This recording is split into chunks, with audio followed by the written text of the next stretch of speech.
Bismillahirrahmanirrahim. Assalamualaikum warahmatullahi wabarakatuh. Alhamdulillahirabbil alamin wassalatu wassalamu ala asyrafil anbiya'i wal mursalin nabiyyina Muhammadin wa ala alihi wa sahbihi wat tabi'in wa man tabi'ahum bi ihsanin ila yaumiddin. Ikhwatal iman rahimani wa rahimakumullah. Masih melanjutkan hadis yang terdapat dalam Sahih Muslim dari Abu Hurairah radhiyallahu an. Nabi sallallahu alaihi wasallam bersabda, "Al-mu'minul qawiyyu khairun wa ahabbu ila Allah ta'ala minal mu'minid dha'if wa fi kullin khair." Namun kita melanjutkan pada pembahasan berikutnya, yaitu apa yang disampaikan oleh Nabi sallallahu alaihi wasallam, "Ihris 'ala ma yanfa'uka wasta'in billahi wa la ta'jaz." Fokuslah kepada apa yang bermanfaat untuk dirimu, mintalah pertolongan kepada Allah, dan wala ta'jiz, jangan pernah kamu surut dan lemah. 3 pesan Nabi Sallallahu Alaihi Wasallam, andai kata kita mentadaburinya, memahaminya, dan mengamalkan di dalam kehidupan kita sehari-hari, akan banyak membereskan segala PR-PR kehidupan kita.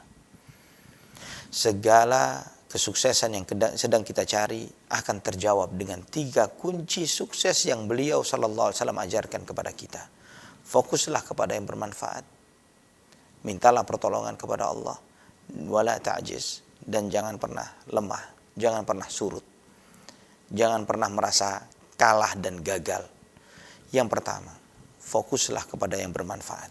Ketika bicara fokus, ikhwatal iman, itu berarti kita melihat kepada satu titik, yang disitulah fokus kita. Yang ini bicara fokus di dalam kehidupan kita sekarang adalah sesuatu yang mahal, yang sangat susah untuk diraih. Karena sebagian besar kita tidak pernah bisa untuk fokus dengan apa yang sedang kita hadapi.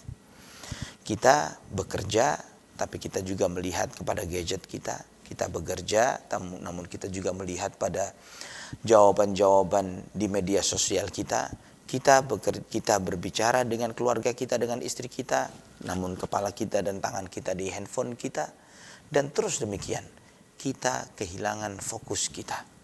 Karena sebagian besar manusia kehilangan fokusnya di zaman ini, maka kita melihat di dunia kerja tidak pernah terjadi kesalahan-kesalahan pekerjaan. Itu demikian masif dan banyaknya terjadi seperti di zaman kita sekarang. Karena apa? Karena mereka bekerja tidak fokus, terganggu dengan gangguan-gangguan yang lainnya. Ikhwatal iman rahimani wa rahimakumullah. Nabi sallallahu alaihi wasallam mengajarkan fokuslah kepada yang bermanfaat. Nah, ketika bicara yang manfaat, maka kita harus pandai mengidentifikasi apa itu yang manfaat. Dan juga perlu tahu mana yang tidak bermanfaat. Bicara manfaat itu sendiri, ada manfaat dunia, ada manfaat akhirat. Manfaat dunia, manfaat akhirat. Bolehkah kita fokus kepada manfaat-manfaat duniawi kita? Boleh. Karena memang dunia ini pijakan kita untuk kepada kehidupan akhirat. Maka ketika Anda memikirkan suatu materi tertentu dalam kehidupan duniawi, memikirkan untuk merencanakan penjualan produk Anda misalnya sebagai rencana marketing, rencana untuk menjual suatu produk. Fokus memikirkan hal itu dan fokus memikirkan action plan-nya, rencana apa yang akan dilakukan untuk memasarkan produk yang sedang antum buat atau antum mau jual. Ini adalah sesuatu bagian dari mempelajari untuk menjadi orang yang fokus. Ya, fokus, konsen di bidang ini. Sampai kepada tahapan action plan yang bisa dilakukan. Nah, ikhwatal iman rahimani wa rahimakumullah. Ini terkait tentang urusan dunia. Bagaimana dengan urusan akhirat? Bagaimana ketika kita berorientasi memikirkan tentang kehidupan akhirat? Dan itu subhanallah yang seharusnya mengajarkan kita untuk lebih fokus lagi membangun kemaslahatan kehidupan kita di sisi Allah Subhanahu wa taala. Fokuslah kepada yang bermanfaat untuk dirimu. Nah, kita tidak akan bisa fokus kecuali mengesampingkan hal-hal yang merusak fokus kita.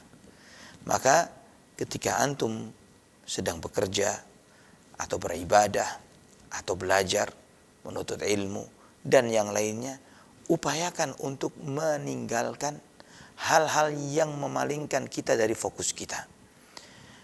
Apa jadinya misalnya, ketika dalam kondisi Ana menyampaikan materi ini kepada Anda, gadget handphone Ana ini setiap saat, setiap waktu bunyi dan nyala, dan Anda merespon setiap gadget itu berbunyi. Bagaimana kajian ini akan Anda rasakan sebagai sebuah kajian yang berkualitas dan bermanfaat untuk antum. Ini menjadi sesuatu yang berat. Agar materi ini bagus dan baik disampaikan kepada antum, Anda harus fokus di dalam menyampaikannya. Maka Anda matikan handphone, Anda matikan gadget, Anda matikan sinyalnya, Anda matikan nadanya, ya. Dan nanti Anda akan memberikan sesi waktu tersendiri untuk membuka dan mengontrol dan melihat dan menjawab hal-hal yang masuk, pesan-pesan yang masuk ke handphone Anda. Demikian pula ketika Anda beribadah, ketika Anda belajar, ketika Anda bekerja, fokuslah dan kesampingkan hal-hal yang merusak fokus kita. Namun fokus saja tidak cukup. Fokus untuk melakukan hal yang positif ini bukan satu-satunya kunci kesuksesan. Yang berikutnya, wasta'in billah, mintalah pertolongan kepada Allah. Kita kuat dalam fokus, tapi kita lemah dalam meminta pertolongan kepada Allah, gagal. Timpang kesuksesan yang kita kejar dan raih. Timpang. Kita melupakan Allah di dalam kesuksesan kita, akan membuat kita menjadi orang yang ujub, yang terlalu membanggakan dirinya, menjadi orang yang sombong, merendahkan dan meremehkan orang lain, menganggap segala sesuatunya adalah hasil jerih payah saya. Dan jika itu yang terjadi, apa bedanya Anda dengan Qarun? Allahul musta'an. Dan lihat nasibnya Qarun. Ikhwatal iman rahimani wa rahimakumullah. Maka seorang mukmin untuk meraih kesuksesan, fokus kepada yang bermanfaat dan kuat di dalam meminta pertolongan kepada Allah. Itulah kenapa di tiap rakaat salat, iyyaka na'budu wa iyyaka nasta'in. Hanya kepadamu ya Allah kami beribadah, hanya kepadamu ya Allah kami memohon pertolongan.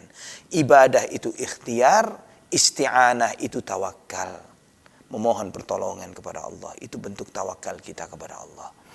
Jadi yang kedua pilar kesuksesan yaitu tawakal kepada Allah Subhanahu wa taala. Wala ta'jiz, dan jangan pernah surut, jangan pernah kendur, jangan pernah lemah, jangan pernah mudah kecewa dan putus asa. Gagal itu biasa dalam kehidupan. Gagal itu adalah sesuatu yang biasa. Memang Allah Subhanahu wa taala membuat kehidupan dunia ini begitu keruhnya supaya kita memautkan cita-cita kita bukan di dunia tapi di akhirat. Setinggi-tingginya di surga, di Jannatul Firdaus, di surga Firdaus. Kerahkan semua apa yang kita potensi, semua yang kita miliki untuk meraih cita-cita tertinggi menjadi tetangga Nabi Muhammad sallallahu alaihi wasallam dan istri-istri beliau. Menjadi tetangga ummahatul mukminin. Itu cita-cita seorang mukmin. Bukan hanya kesuksesan sementara belaka yang remeh dan murah, dan itu pun bakal ditinggal semuanya. Dan kemudian Nabi SAW ingatkan, motivasi kita supaya kita tidak menjadi sosok yang lemah. Jika kamu ditimpa sesuatu di luar prediksi dan perhitunganmu, jangan kamu katakan andai kata, jikalau saya berbuat ini dan itu, pasti akan menjadi yang seperti ini dan itu. Kenapa tidak menjadi begini? Kenapa tidak begitu? Namun katakanlah, inilah yang telah Allah takdirkan. Dan apa yang Dia kehendaki itu yang terjadi. Kenapa seorang mukmin mengatakan seperti itu? Kenapa kita tidak jikalau, andai kata dan sebagainya? Karena kata jikalau dan andai kata sebagai bentuk penyesalan kita terhadap apa yang terlewat, yang tidak sesuai prediksi dan rencana kita. Itu adalah pintu besar kita untuk menyalahkan sosok-sosok lain di luar diri kita. Atau menanamkan kekecewaan di dalam hati. Jangan beri kesempatan kecewa masuk ke dalam hati seseorang. Tetap mensyukuri nikmat Allah. Sabar terhadap ujiannya. Dan yakini takdir Allah adalah yang terbaik untuk kita. Ikhwatal iman, begitu lengkapnya motivasi nabawi yang Nabi SAW ajarkan kepada kita. Kuat iman, memiliki kepercayaan diri, iman kepada Allah Subhanahu wa taala yang Maha Kaya dan Maha Mulia, yang Maha Dermawan. Fokus kepada yang bermanfaat untuk kehidupan kita. Kesampingkan segala sesuatu yang merusak fokus kita. Mintalah pertolongan kepada Allah Subhanahu wa taala, kuatkan ibadah kita kepada Allah Subhanahu wa taala, kuatkan hubungan kita dengan Allah Subhanahu wa taala. Dan jangan pernah surut dan lemah, jangan pernah kendur, jangan pernah mudah putus asa dan kecewa. Dan itulah kunci-kunci sukses abadi, bukan hanya parsial di dunia saja, dunia akhirat. Semoga Allah berikan kesuksesan kita semuanya, kesuksesan dunia dan akhirat. Wallahu ta'ala ala wa a'lam bishawab. Barakallahu fikum.